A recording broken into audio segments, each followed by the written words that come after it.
to understand how far you can draw the ball is good, and it's fun to watch, and it's entertaining. But it doesn't win very many games. The key here is, can you draw the ball 12 inches when it counts, and know how to do that consistently?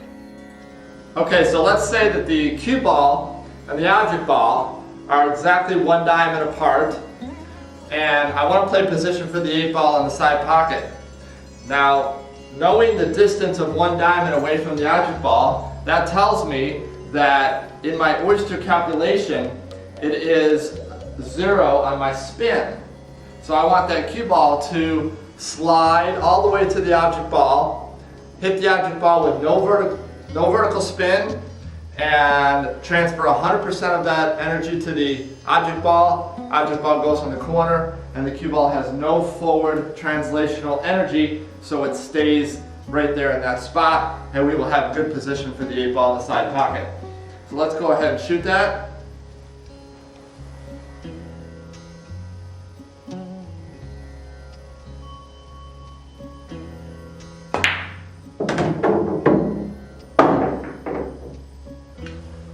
And you see I have perfect position for the 8 ball. Okay, now as you can see, the cue ball and the object ball is 2 diamonds away. When I go through my oyster calculation of angle, speed, and spin, my angle being 0, my speed always stay consistent at a 2 speed, and my spin in this case is going to be a half a tip below center, because 1 diamond away is 0, 2 diamonds away is a half a tip below. So it's very linear. Every diamond equals a half of a tip of added backspin, so that when the backspin goes away from the friction on the table and it arrives at the object ball in the skid zone, it will transfer 100% of that forward motion energy, and it will have no vertical spin left on the cue ball, so it will stay there, and that will give us our stop shot, and it will give us perfect position for the 8 ball in the side pocket. So let's go ahead and shoot that half a tip below center.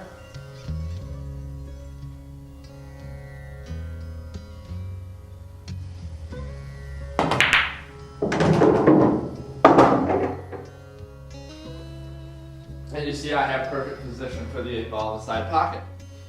Okay, now you can see that the object ball to the cue ball distance is 3 diamonds away. Each diamond represents a half of a tip of backspin on the cue ball. First one being 0, next one being a half of a tip, and then the third one being a full tip below center. That will give us oyster in this equation for stop shot. We have angle 0, which is the same. We have speed 2, which is still the same. So the only thing we're changing here, because of the added distance, is we're lowering the tip position to 1 tip below. And that will give us a stop shot on the 3 ball for position on the 8.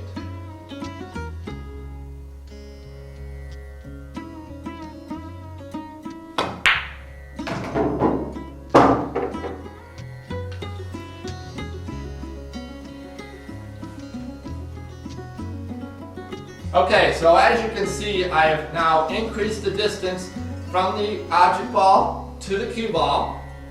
We are looking for position on the 8 ball on the side. This is our last ball. We're playing 8 ball. The range is the skid zone. We need to have a stop shot in order to have position on the 8. So it is critical that we get a stop shot on the 3. The angle is still 0. So for the oyster equation that we're looking for originally on all of our shots, we have angle, speed, and spin. We have 0 for the angle, we have 2 for the speed, we're keeping that consistent. And now because I've increased the distance another diamond, we are now at a tip and a half. We have 0 at 1 diamond, we have a half at 2 diamonds, we have a tip at 3 diamonds, and now we have a tip and a half at 4 diamonds away, maintaining the constant 2 speed. And a tip and a half is the maximum you can go away from the core on the cue ball for tip position choice in any direction.